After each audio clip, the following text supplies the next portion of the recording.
மாடிப்படி வந்து சரியில்லை, உயரமாக இருக்குது, நடக்க முடியல, அதனால் லோன் சேங்ஷன் பண்ண முடியாது அப்படின்னு சொல்லிவிட்டு லோனை கேன்சல் பண்ணிட்டாங்க. அந்த மாதிரி மாடிப்படியை பார்த்து லோன் கேன்சல் பண்ணுறதுக்கு என்ன விதமான ஷரத்துக்கள் இருக்குதுன்னு தெரியல. இது மாதிரி தமிழ்நாட்டில் எங்கேயுமே மாடிப்படியை பார்த்து கேன்சல் பண்ணதில்லை. அப்புறம் உடனடியாக அவங்களுக்கு பஜாஜ் ஃபைனான்ஸில் அப்ளை பண்ணோம். அன்றைக்கி மத்தியானம் 3 மணிக்கே லோன் கொடுத்துட்டாங்க. பஜாஜ் ஃபைனான்ஸ் அப்படின்னு வரும்போது நிறைய பேர் மிக வருத்தமான நிகழ்வுகள்லாம் ஏற்பட்டிருக்கும்.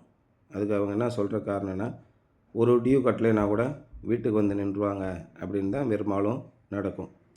டியூ கரெக்டாக கட்டிட்டாங்கன்னா எந்த பிரச்சனையும் இருக்காது, வட்டி விகிதமும் கூடாது. நீங்கள் டியூ கட்டலைன்னா உங்களுக்கு அதுக்கு தகுந்த மாதிரி அபராத வட்டி போடுவாங்க.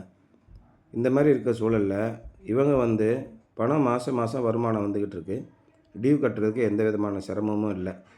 அப்படிங்கும்போது உங்களுக்கு கூடுதலாக எந்த செலவும் ஏற்படாது.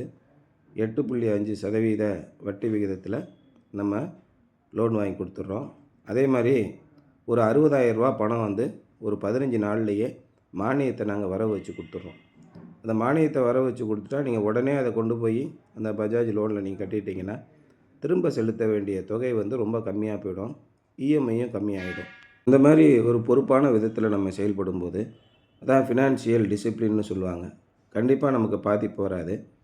இப்போ சோலாரில் நீங்கள் முதலீடு போடுறீங்கன்னா உங்களுக்கு கிடைக்கக்கூடிய முதலீட்டு ஆதாயம் இருக்குல்ல, 30% ஒரு வருஷத்துக்கு ஒர்க் அவுட் ஆகும். நீங்கள் சாதாரணமாக லோன் வாங்குறது 8% தான் வாங்குறீங்க. ஆனால் இந்த முதலீடை நீங்கள் திரும்ப எடுக்கக்கூடிய காலம் வந்து ரொம்ப கம்மி. எலக்ட்ரிசிட்டி பில்லே வராது உங்களுக்கு.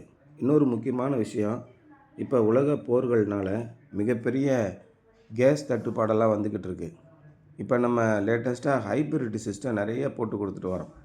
இந்த ஹைப்ரிட் சிஸ்டம் போடும்போது இண்டக்ஷன் ஸ்டவ் இருக்கும்போது நமக்கு கேஸ் இல்லைன்னா கூட பயன்படுத்த முடியும், இல்லைன்னா கேஸ் கிடைக்கலன்னா நேரடியாக விறகு அடுப்புக்கு தான் போக முடியும். இந்த மாதிரி ஆப்ஷனே இருக்குது.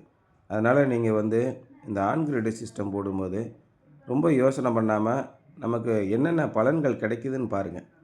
அதே மாதிரி நம்ம முதலீடு பண்ணுற தொகைக்கு ரிட்டர்ன் கிடைக்குதா அப்படின்னு பாருங்கள். இந்த மாதிரி விஷயங்களை நீங்கள் அனலைஸ் பண்ணாலே ரொம்ப நல்ல ஆதாயம் உங்களுக்கு கிடைக்கும். சோலார் போடுறதுல பல்வேறு விதமான கமிட்மெண்ட் இருக்குது. ஒன்று, பெரிய அளவில் பூமிக்கு நம்ம வந்து கார்பன் குறைப்பில் நம்ம செயல்படுறோம். 2வது, நம்ம வீட்டுக்கு வந்து தேவையான தேவையான மின் சக்தியை நாமளே உற்பத்தி பண்ணிக்கிறோம். 3வது என்னன்னு கேட்டிங்கன்னா, இந்த கிரிட்டு டிபெண்டபிலிட்டின்னு சொல்லுவாங்க. கிரிட்டு வந்து இபி இல்லை